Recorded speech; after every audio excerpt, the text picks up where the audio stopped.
Welcome to Co-Play Media, a look inside the world of video games, anime, and the Blerd community. And now, here are your hosts, Diers and Demo. And welcome to Co-Play Media. Today here we have a special guest. Of course, you know I got my boy Demo here. It's your boy D. And today we have a special guest here. We have Marie Wolfe, who is an outstanding lawyer who is running for judge of Charleston County. Is it orphans? Is it orphan judge? Is it orphan court? How would I pronounce it? I know nothing about legal, so I just want to start out by saying that here, and that Marie is going to help lead us here, not legally speaking, but I'm sorry. Let me start over. We have D, Andre, and Marie here today, who is a lawyer running for the Charleston's Orphanage Court. Am I saying that correctly now? I'm actually legal consultant, and I am running for Orphans Court, judge of the Orphans Court for Charles County, Maryland. Awesome. Thank you so much for having us here today. And just tell the audience a little bit about yourself, starting off. Well, I am a lifelong resident of Charles County, Maryland. I went to Washington College in Chestertown, Maryland, and also went to George Mason, and of course, Howard University for a stint. So that's my stint of being with the HBCU. Why didn't you stay? You didn't love the HBCU experience? Oh, I loved it. Yeah. There's nothing like it in this world. HBCU experience, everyone that can, whether you're a minority or not, should definitely try to experience that. It's life-changing in a beautiful way. I agree. I went to University of Maryland Eastern Shore, and I'm glad I did it, because a lot of people say, man, I regret not going to a HBCU.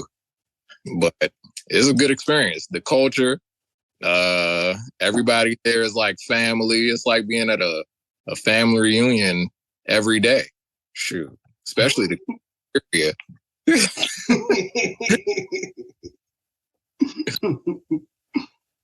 That's good, awesome. Good stuff. Yeah. I went to Morehouse, and I walked up and down that hill. I got so tired of that hill up there, but it was definitely a great experience that I hold. You can't tell me much. You could tell Morehouse man, but you can't tell me much. Yeah. And aren't you part of any other organizations or anything like that? Or aren't you also part of some kind of commerce of some sort here? I don't want to give it away. Go ahead and just we got a real celebrity here today. She's really huge. Actually, I'm a part of quite a few, but the one that I enjoy most, if I may say that, is being a co-chair of the Maryland Black Chamber of Commerce Financial Services Affinity Group. Gives us an opportunity to train the community in ways that they would not be able to learn the different opportunities or ways of protecting their wealth. So I think that's very important. And it also gives an opportunity to meet the community on different levels that we wouldn't have been able to otherwise. That's fantastic. Do you, I know you do certain types of stuff for fun. I know you don't usually this show is built around anime and video games. I'm gonna be honest with you. This is a bit outside of my wheelhouse here, so I'm a bit nervous. I know Demo is more comfortable doing guests outside of our normal day-to-day operations, but since you don't read any manga or play any or do any nerd activity, what do you do for fun? What do you do? What is my thing? Okay. Well, actually, another association I didn't mention that I'm a part of, I'm also a member of the Maryland State Bar Association as well as the American Bar Association. So those are very important things, because it consistently gives the opportunity to be able to serve the community through them as well. But what I like to do more so, and you said I don't like nerd type things. Okay, so I love to teach. I love to teach children. I love education. So I also create a lot of programs that educate our community as well as children. One in particular that we've just devised that's going to be, go into effect as of 2023 will be a program to teach children the civics. When we were kids, we used to see the cartoon that said, a bill is made this way, this is how it becomes a law. They don't do that anymore. So our kids don't know what's available. And especially here in Charles County, Maryland, I've learned a lot in terms over the years and growing up here as well, because children don't understand that the opportunities are there. Just like when Obama became president, it was the thing. It's like no one ever thought that there would be a Black president. Yeah. And so now children and others see the opportunities that can be there for them if they just know how to attain it. So we want to teach children how to learn about how a bill becomes a law, how to learn how to become a congressman or a senator on the, a congressional level or on a state level, because of course, a lot of people don't know they're state senators, and so it gives them an opportunity to also see the local level political offices that are available, from being a state delegate, state delegate, commissioner, and many others. So it gives them that opportunity to dream, and not just to dream and say, wow, I wish I could do that one day, but to dream and say, guess what? I can do that.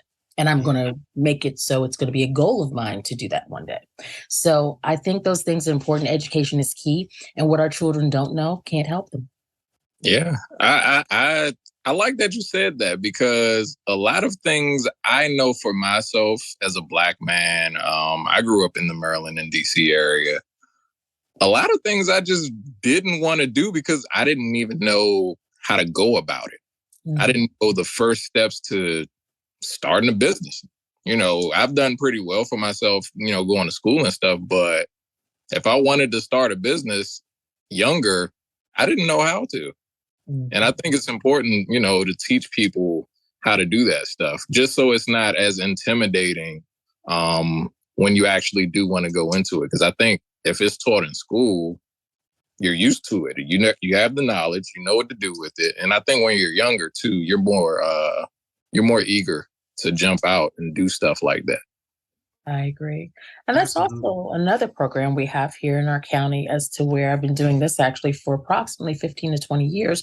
Well, we assist business owners in learning we assist those that are serious about owning businesses in terms of how, from the ground up. From learning how to obtain their EIN, making sure they have the proper trade name registration, making sure they have the proper information that will fit the needs, and making sure they're compliant. That's the key thing. So many people want to start business, but they don't know where to start. They don't know that it's important in terms of what you name your business and making sure that you do a trade name search to make sure it's actually available. There's so many things that go into it. But again, when you don't know, you don't know how to proceed. And fear is the one thing, if you don't know, that will stop you from proceeding. So I think it's important. Again, education is key. Yeah. Absolutely. I know growing up, there was a lot of legal shows that I used to watch, right? Were there any legal shows that maybe inspired you? Or actually, you know what? Can you tell me the most realistic law show that's on right now? Like is it Suits? Like Suits seems pretty real to me. Is it Law and Order? Like is there one that seems more legally like real? Is there like a realistic legal show out there, or the most legal one in your opinion?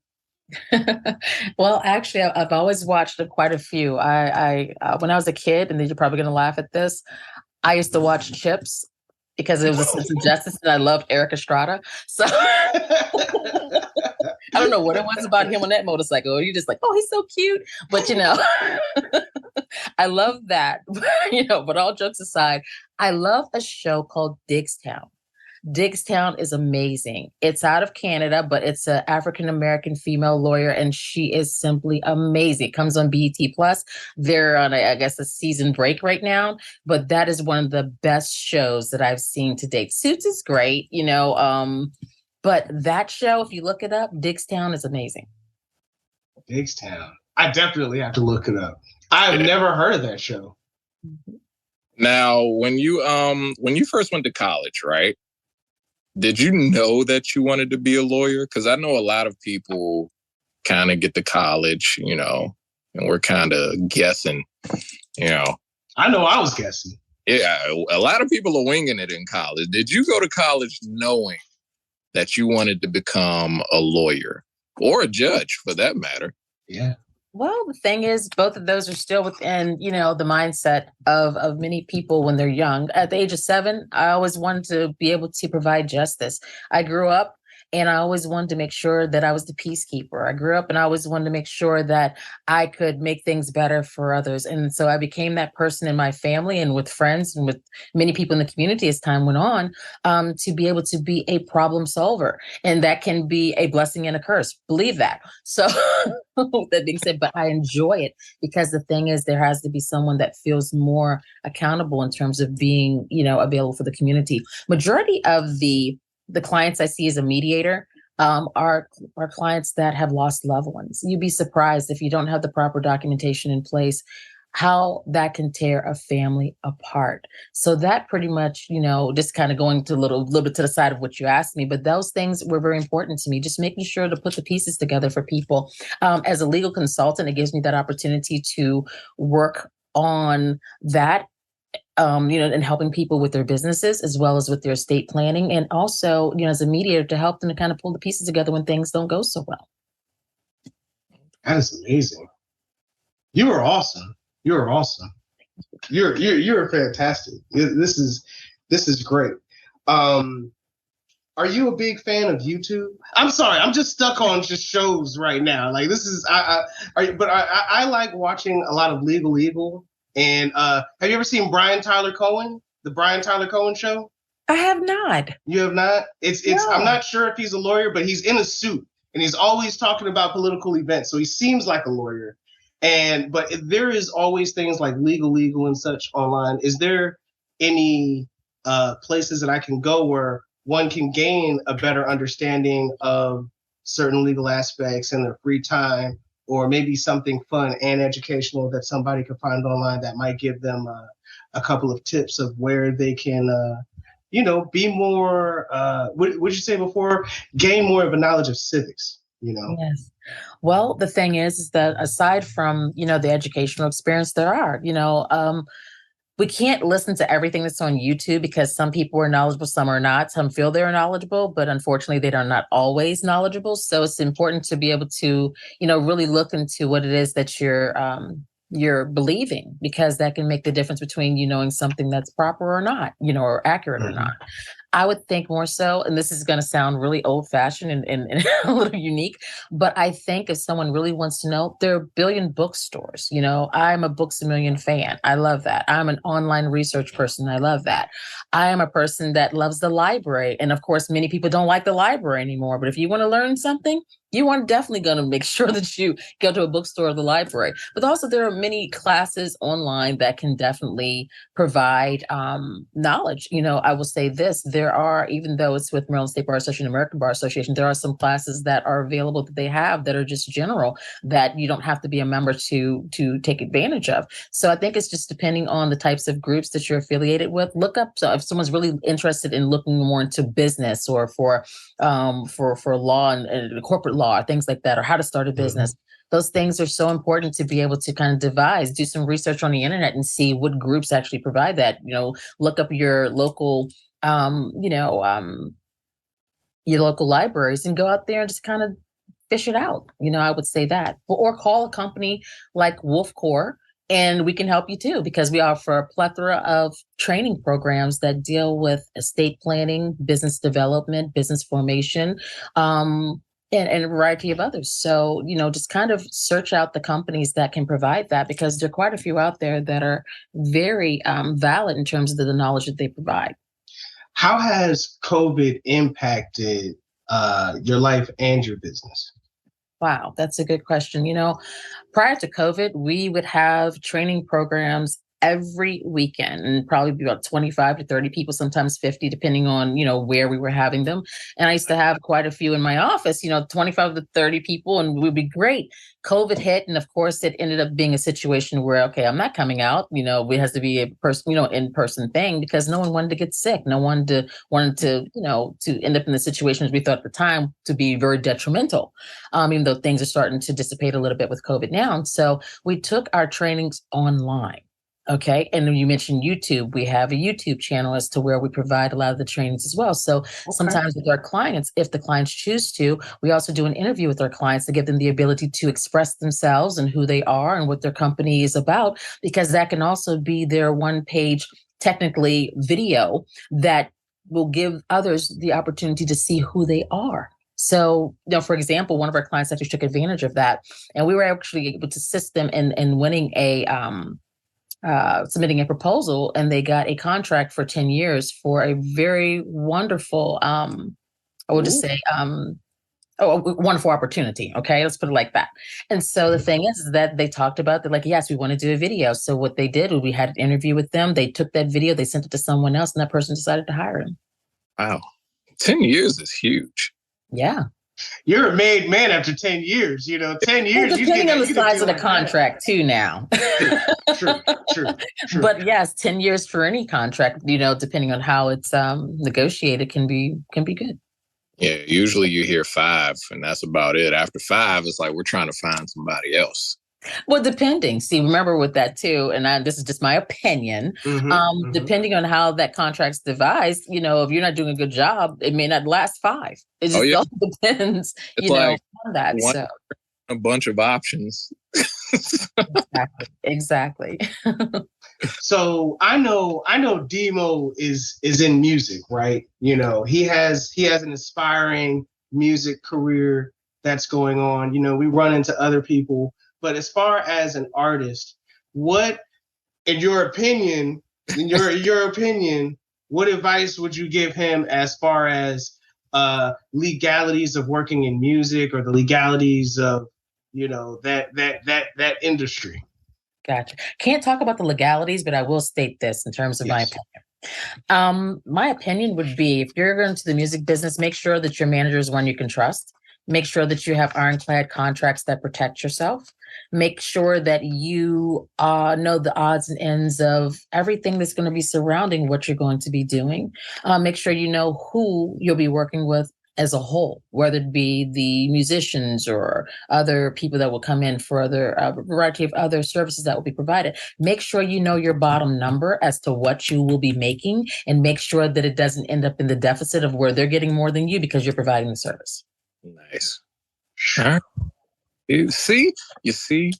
And the contracts, especially, make sure to pay attention to your contracts. And I would say, make sure you get an attorney to look over them, because, I heard a situation not too long ago of a young lady, beautiful young lady, 20 years old, and she was taken advantage of, in terms of what she did not know. And so it's very important. Everybody out there, when it comes to a dollar bill, I hate to say this, and please forgive me if this offends anybody, people kind of lose their morality.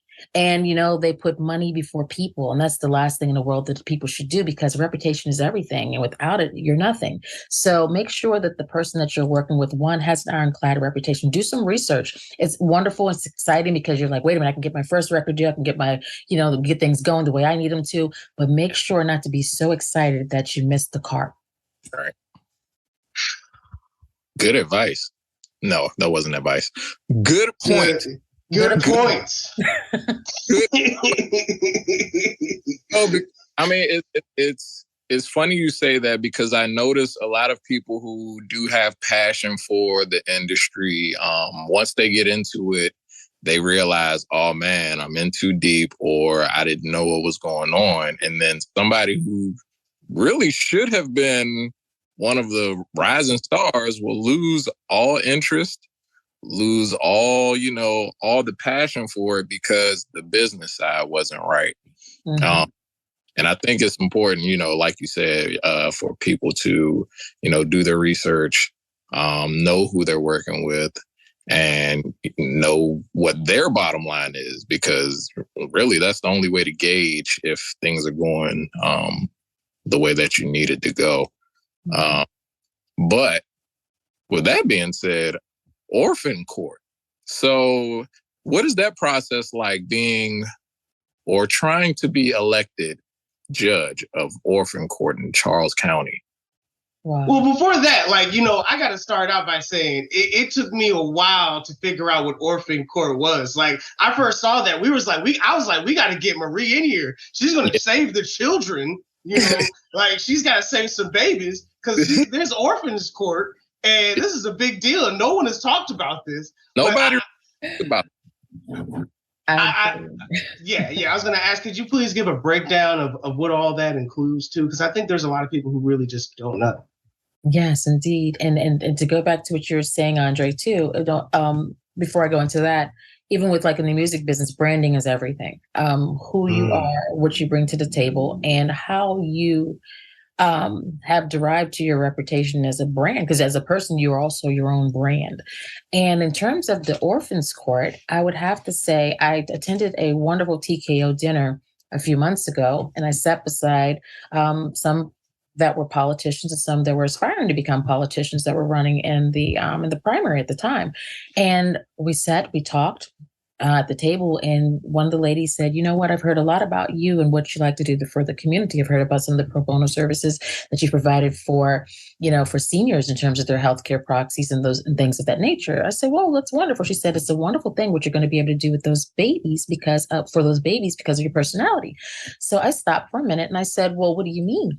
And she explained to me that that's what she thought. And so I said, no, let me explain it to you as to what it is. The Orphans Court is the court that governs the administration of estates for those that are incapacitated or those that have passed away.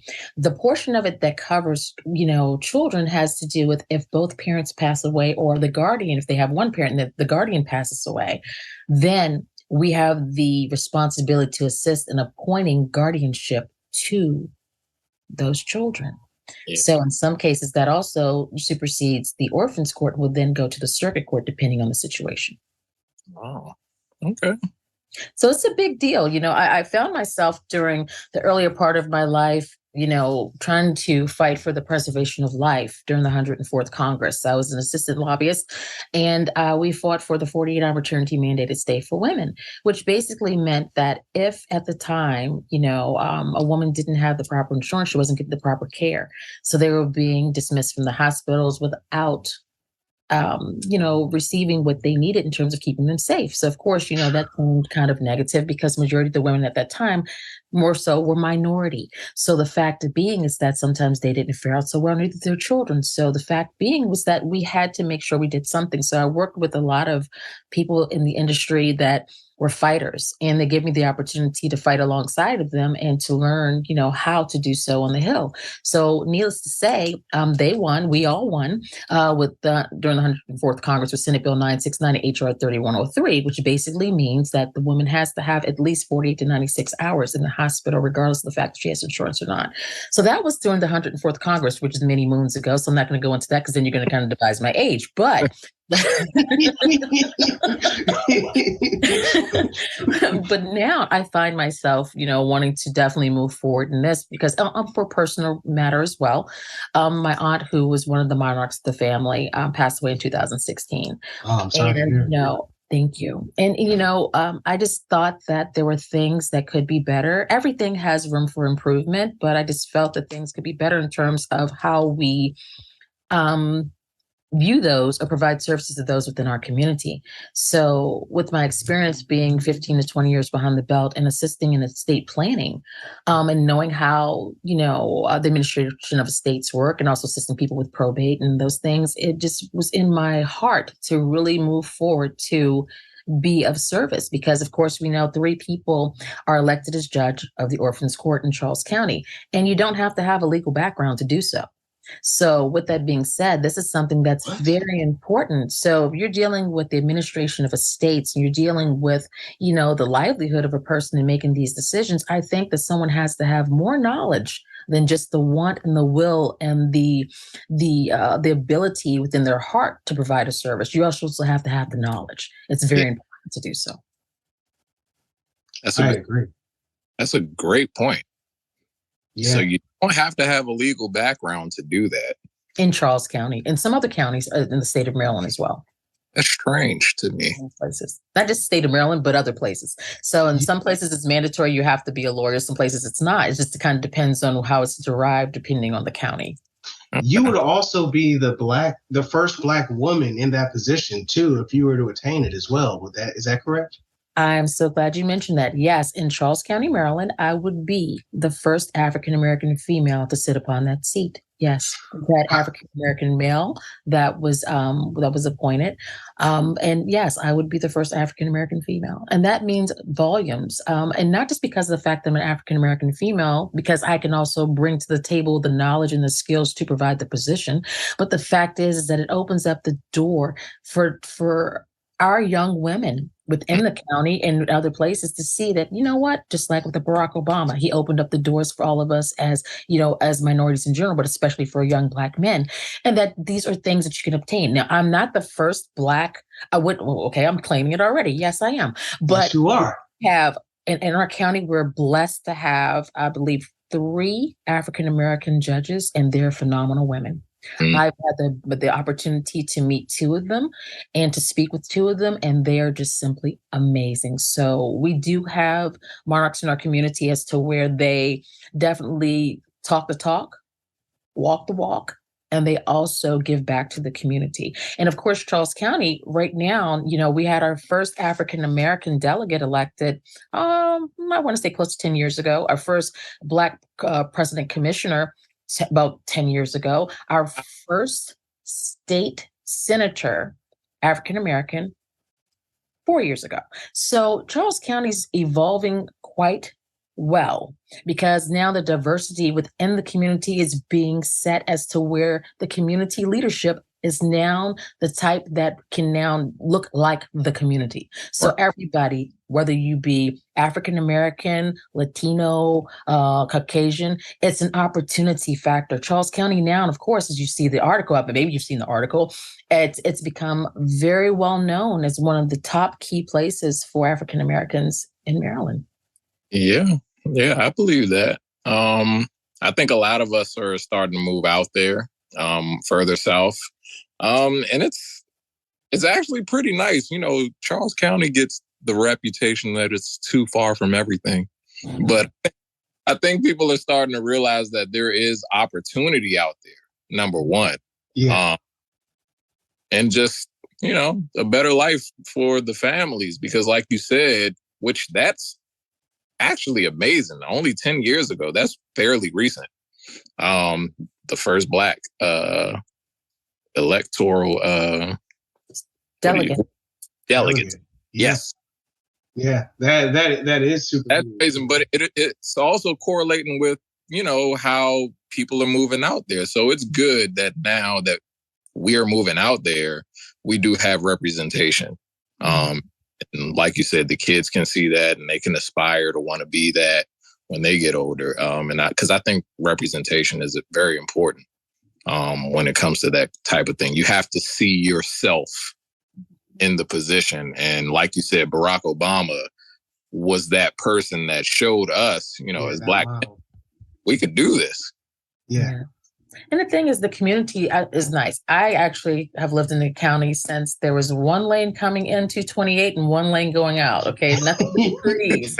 So when I was here, when we were kids, we didn't have much to do. We used to have a dollar movie theater, of course, when that shut down, and we used to also go out in the farmland with some of our friends if they had, the family had land, and we would literally have barn parties. We'd have haystacks and we'd be in barns and we'd have, Kool-Aid and some snacks that a mom would bring in. So technically that's how country it was down here in Charles County. So I love it. And the thing is that it's grown so much over the years where the diversity is beautiful. I think it's amazing because people, there are a lot of multicultural families and there are a lot of people in general that love to be a part of the community. And I think it's amazing. And that's the way it should be.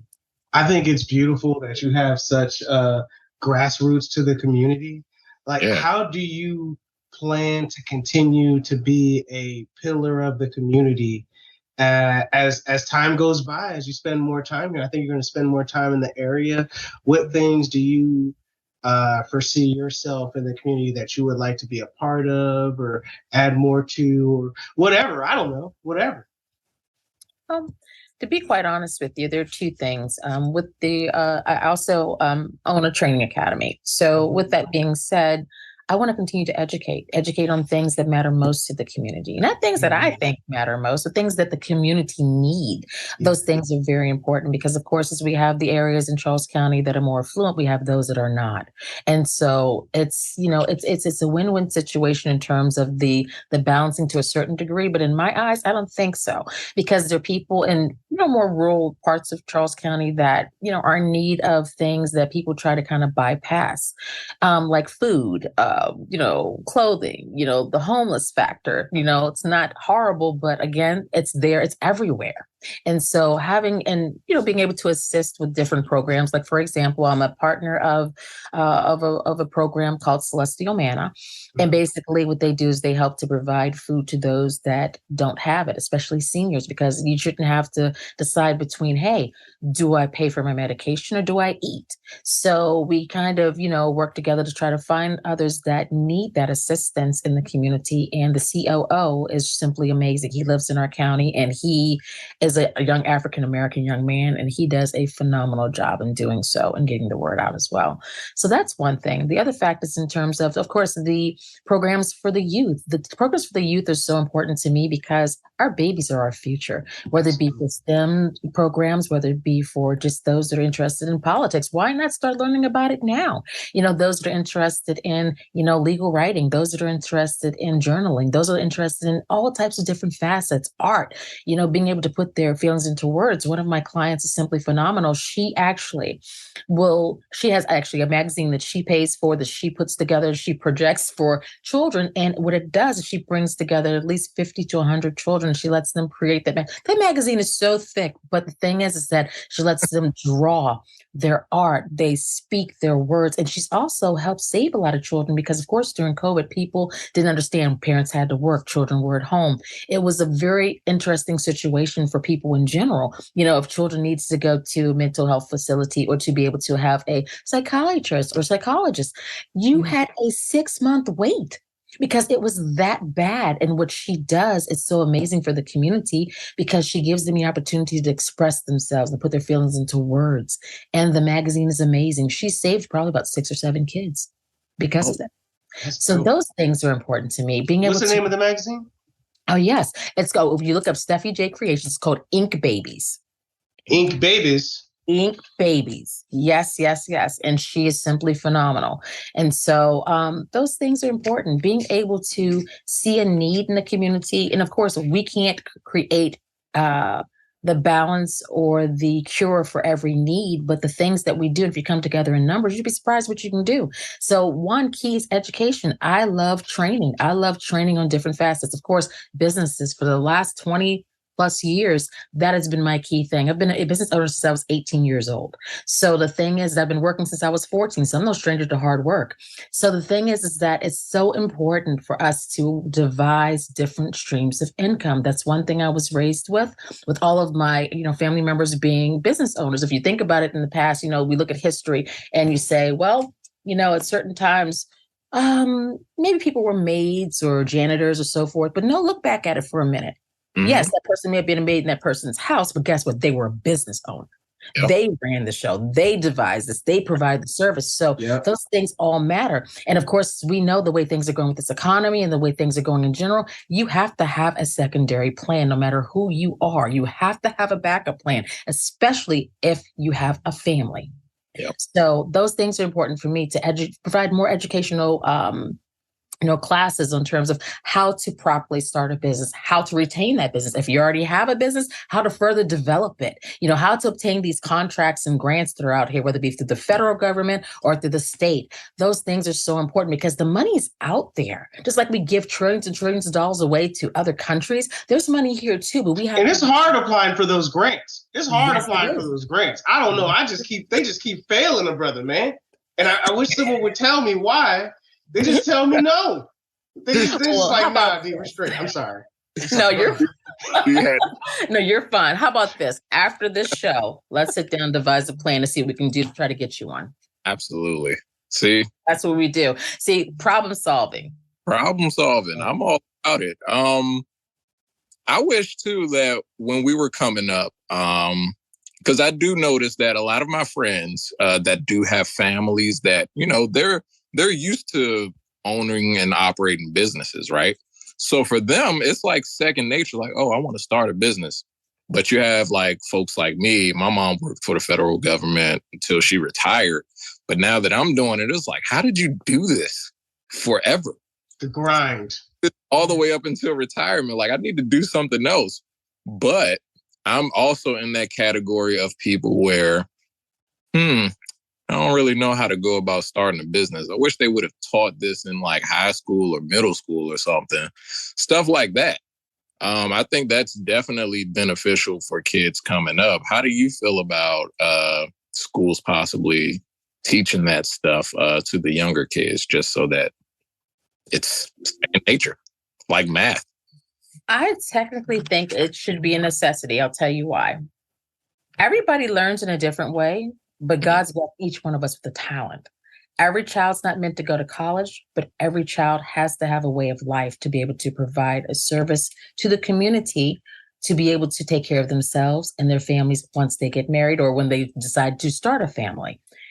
I think it will be very key and important because, as you see, we have all these trade opportunities in school where you have, hairstylists, you have those that can provide a multitude of other services. You have the classes for cooking for those who aspire to become a chef.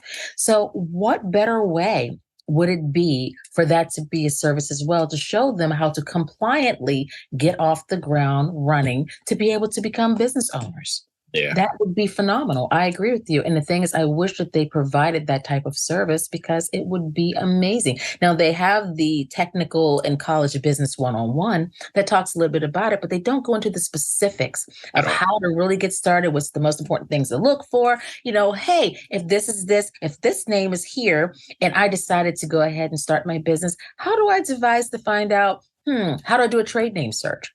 Right. How do I find out? How do I go to, USPTO and do a search in general for trademark to make sure that name's not taken? Or if it is taken, how many people, how many places actually, have a derivative of that name? All those things matter, so those things are so important in learning how to do that. How to obtain an EIN number. When you do obtain that EIN number, how to make sure you're selecting the proper information, proper entity selection, those things. Most people also think, and it's funny that you say that an S corporation is its own entity. Okay, S corporation is great when you say it, but it's not what you think it is. It is technically an LLC with a tax designation of an S corporation. But a lot of people divide it differently. And a C corporation, of course, is its actual corporation. One young lady came to me and she said, look, I want to start a nonprofit because I want to do this after some family members. No problem. She said, so how do I start? Key thing, young lady had a beautiful dream, beautiful idea, but she didn't know where to go.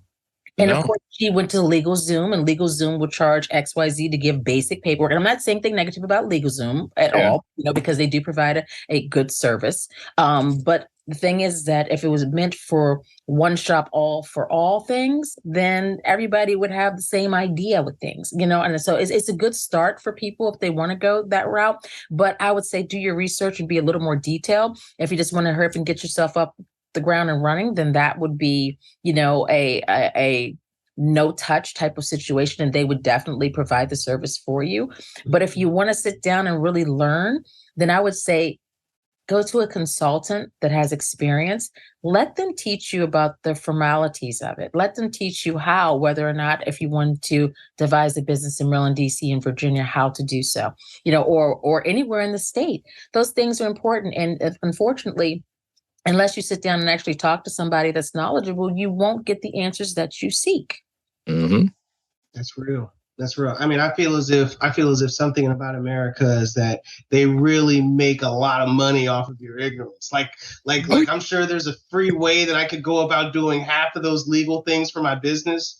But since I don't know about it, I cash out for a LegalZoom because I'm just not privy to that information. But I think that the ideas that you're talking about are ideas that we definitely need more of in our community, and that need to be introduced to children at a much younger age so that they know how to use it and wield it.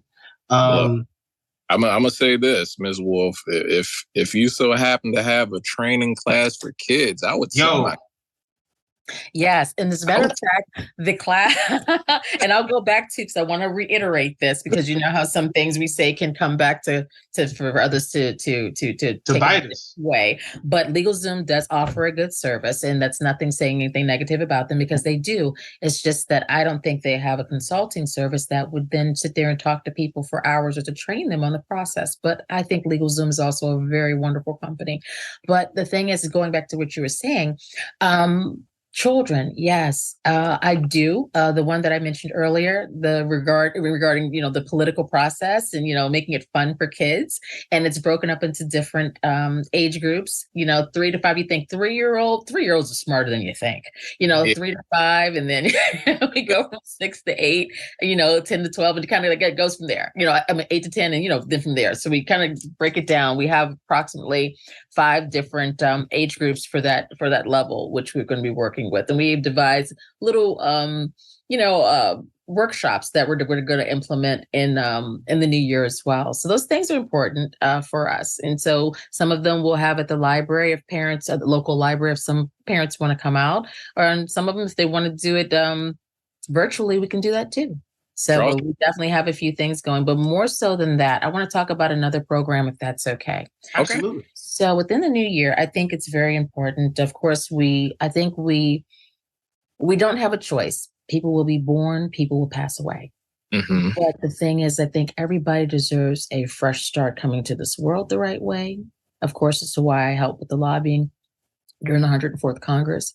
But I also think even more so that everybody deserves a proper burial. And unfortunately, depending on a person's health, depending on a person's financial status, they may not be able to devise that. And of course, we know it's very expensive. It's a minimum of $15,000. Exactly. So we're starting a nonprofit in 2023 that's going to assist those that that need help in the burial process. There are going to be some parameters, of course, that have to be met because unfortunately you can't, devise that for everybody. But of course, if someone's ill, someone, didn't have the financial means, they need help. Everybody deserves to have a proper burial. That's great. That's great because you see a lot of people, they pass away and then their families have to do a GoFundMe. And sometimes I feel like that could be a little embarrassing a little bit for the family. So the fact that you're trying to provide a nonprofit that'll help with that, I think that's great. I think that's an awesome thing for you to do for the community and those families that would need help with that service. And even if it's not, paying the full thing, just some assistance. Yes. Mm-hmm. With it goes a long way to help those families.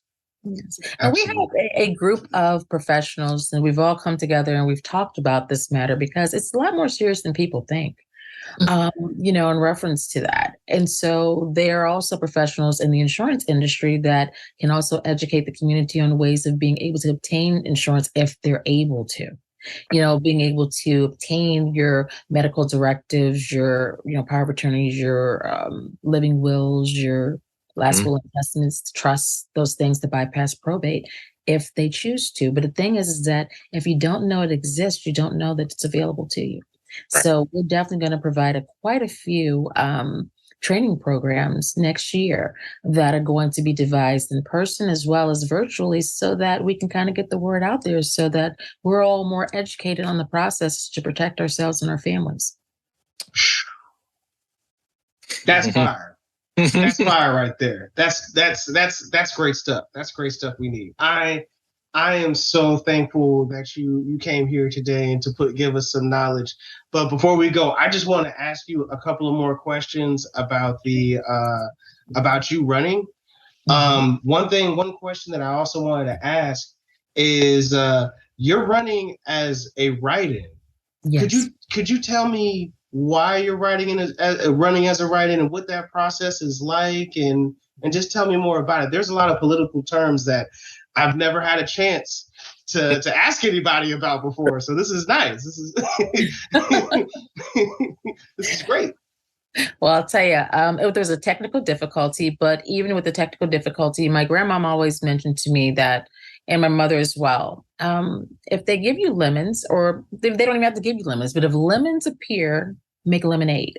So even though there was a technical difficulty that, didn't allow me to run in the primary, did give me the ability to run in the general election, I wasn't going to stop something that I had on my heart to do, and to also be able to provide a better service. So yes, running as a write-in is definitely a lot harder. But the thing is that with those in the community know where your heart is, and that you really have it in your heart to run and to be able to provide a service that for the greater good, then you'll be surprised where the support comes from. So yes, it's going to be a lot harder. It has been a lot harder, but I'll tell you what, I have been so blessed to have a lot of support in the community, and I'm going to keep on moving until November 8th and pray to God gives me the opportunity. And if it's not my time, then the next go around, I'll do it again. But I do not give up. And this also tells others, if, in the event that something like that happens, guess what? Keep going. Don't stop, because the thing is that you can't give up on yourself. You don't know what today or tomorrow brings, but who else can you inspire along the way?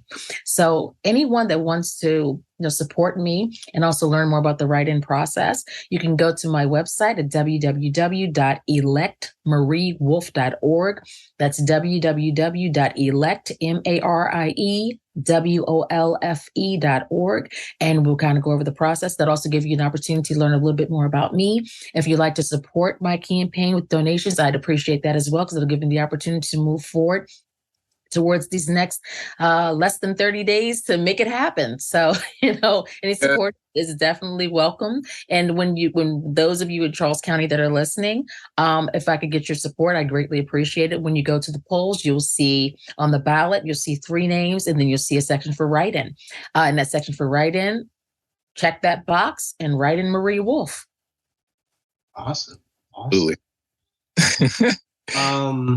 Vote, man. Yeah. I'm gonna be out there. I already signed up. I don't know what I can do, but if I can, I don't know, ship people to and from the the places. I don't know, but I want to help out your cause, because I see in your heart that you mean well for the community, and that you mean well out there for people, and that not only are you trying to educate people so that they can be independent, but you are also trying to help grow the community. So I am super happy that you're running. I'm super happy that I can help you run. Besides this, I'm glad to know that on the horizon, whether you win or not, the next time you'll be running again. But what else will you have on the horizon or coming out in the future with your organizations and your nonprofits? Just what else do you have on your mind coming out? Well, definitely coming out. I definitely want to devise a way of being and by the way, I'll go back to the volunteers. So anyone that wants to volunteer, definitely you can volunteer and sign up on the site. If you're in high school and you want to have a letter of community service, I can provide that too, for the hours that you are able to assist with the campaign. So that would be great. I think it's no more than 4 hours. But the thing is that if you would like to come out and obtain that and learn some skills in terms of how to support a campaign, I welcome that. So now beyond that, for the future, what I would like to do is to be able to do what Andre mentioned earlier. I want to be able to devise yes, Andre was he hit it right on the nail on the head. But I'd like to be able to create other programs that are accredited. I'd like to be able to create programs, hopefully, that I can take to maybe the Board of Education regarding that, to give the kids an additional skill, walking out the door. Those things are important, because as we both know, when we graduate from high school, that's our first start into the new world, whether you graduate with a GED or a high school diploma, and especially those that don't have the ability to go to college or just don't feel that they're qualified enough to go to college. They have to have something. And the trades that they do provide, they're wonderful. But at the same time, there may be an aspiring artist that wants to sell his caricatures, the creativity. There may be a photographer that wants to be able to provide, their photos, to those in the community as their form of art. There's so many different things that we can do. There may be a young lady that decides she wants to start her own makeup line, cosmetic line. Or there may be somebody who wants to say, hey, I have a special recipe, my grandma's recipe for pies. I'm going to go ahead and I'm going to start selling these pies, things like that.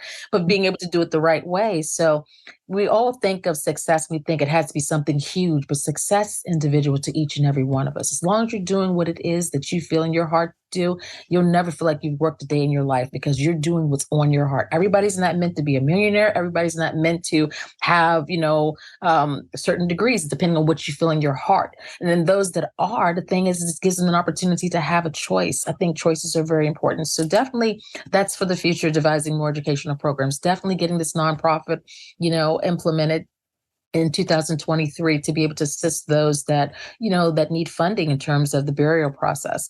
Then of course, continuing to educate the community with the wonderful group of people that I'm affiliated with. And they're all educators as well, to be able to kind of get the message out there so that we are more knowledgeable as a people. That's beautiful. That's beautiful. Are there any associates, anybody out there that may be affiliated with any kind of media, animation, writing, poetry, music, or I guess in your case, law, politics, running business, taking over the world, building your business? Like, what people of note that you know of off the top of your mind would you like to recommend to others that would, benefit to know from? Wow. There are quite a few people, but of course, as we know, it's not in best interest to mention names without, I always would be this respect factor to be able to get their authorization first. But if anybody would like to talk about that or learn about other people that may be a reference in our community, they can also reach me at 800-279-6384. I'm more than willing to have a free consultation of about 15 to 20 minutes, maybe 30 minutes, depending on what it is they need, to kind of talk to them about some people that may be able to help as a reference factor. And these are all services free of charge. And I would love to be able to do so if someone's in need, would be interested in that. So I think that, again, there are a multitude of people throughout the United States, especially in the state of Maryland and DMV, that have vast amount of skills that they can offer to those that are in need. And people don't understand, there's so many people in this community, you automatically assume that there's going to be a cost. There's so many wonderful professionals that give free consultations. The thing is that we don't know that, so we're afraid to ask in most cases. Yeah. But the thing is that reach out. The worst somebody can tell you is no. Yeah. Yep. That's true. That's super true. That's super true. I am definitely, I'm going to refer you to my mama. My mama has been trying to start a business now for the last 10 years. And she just keeps saying she's going to do it. And she never does it. It's the funniest thing ever. But I think that with your help and your passion and your knowledge, you would be able to help her, help us, and, help other people out there. There's definitely other ideas that I want to get off the ground and other people want to get off the ground. And I think you have the knowledge to, help bring a company to fruition. I think that's beautiful stuff. I don't want to leave just yet. Is there any other questions? Anything else, Andre, that you want to ask her, or anything else that might be on your mind that you want to speak on before you go? I don't want you to go. I'm learning so much. Oh. We can take it to a fun note. So you mentioned anime. Okay, so my kids have always liked the anime books. So you're going to laugh at me. So I remember when one of my kids, maybe about 7 years ago or so, they had the book. We just went to Borders at the time because Borders was around, and now you can't find a Borders. But now it's Books A Million. And so as they were reading the book, I'm just looking at them and I'm like, what are you doing? And they're like, Mom, I'm reading. I'm like, well, how are you reading? That book is upside down. The pages are all the wrong way. Yeah. The manga. Yep. But it was just so cute. So are either of you manga fans? Yeah. So the thing with manga is that the way Japanese, I don't know I guess it's Asian culture. They read and write from right to left. Whereas how we read it from left to right, they go from right to left, which means you have to start at the back of the book. Wow. And flip the opposite way. And that's crazy. How they don't change it for Americans. They keep it the same format. They just turn the characters into English. So it's still backwards. Well, that was really cool because that book was really thick, and I was just looking at my like, Mom, I'm good. This is a great book. I'm like, okay. You want to make somebody read, you give them some manga, man. Yeah, if your kid doesn't like reading, get them some manga. They'll read, because I used to do that. I was at PG Community College my first 2 years of college, and every lunch break, that's what I would do. I would read. That's your thing? Yeah, that's how I got my reading it. That's what made me like to read. So, whatever you got to do. Right. I do subtitles. I do subtitles, but I need motion. I need things to move. I can't read backwards. It's too hard for me. I just got this reading thing down. Going backwards. I'm not about doing tricks and all that fancy stuff, man. I can't do it, but I can do subtitles. I can stick with that. Marie, it's been such a pleasure. It's such an honor having you. We're gonna have you on like a million times. You're gonna help put Demo's kids through college with all the business advice that you're gonna be, imparting as an opinion, out there. not officially speaking, but it is such a pleasure to have you. Are there any parting words that you would want to share with everyone out there on the way out? I have a parting quote afterwards, but is there any just parting things that you would like to share with any other Black women who are trying to get into the field of law, or just people out there, or whatever's on your mind? Yes. I'd have to say to definitely Black women, but all people in general. My grandmom used to always say, as women, we are natural nurturers. And so we take the time, and men too, because there are many men that are doing the same thing, but we take the time, and family first, which is always supposed to be first. And then sometimes our dreams, become a distant past. Mm-hmm. Don't let that be the case. We get married, we start, having our families, and then of course we have responsibilities. But if you have something on your mind, or a dream that you've always wanted to aspire to achieve, it's never too late. Just like when we hear about the stories of those that are 99 years old, just getting their high school diplomas or just getting their degrees. I love it, because we always, no matter how we are, have to keep on with those goals. And it's never too late. And if anyone ever tells you that you can't, as of course all of us have always heard, and I've heard too, show them that you can. Show them. Yep. Show them proof. I believe. Beautiful. Beautiful. So thank you all so much for having me on. I have so enjoyed it, and I thank you for giving me the opportunity. Thank you. Thank you. It's a pleasure having you. You are super knowledgeable, and you're an awesome person. With that being said, our parting quote is, it's only natural for living creatures to fight to protect their own lives. But what makes us human is that we fight for others. That's the true measure of what human life is worth. Ace Attorney, Phoenix Wright. With that being said, this is Co-Play Media, and we are out of here. You've been listening to Co-Play Media with hosts Diers and Demo. For more information on Co-Play Media and the Blerd community, visit coplaymedia.com or the Co-Play Media page at dc.radio.gov.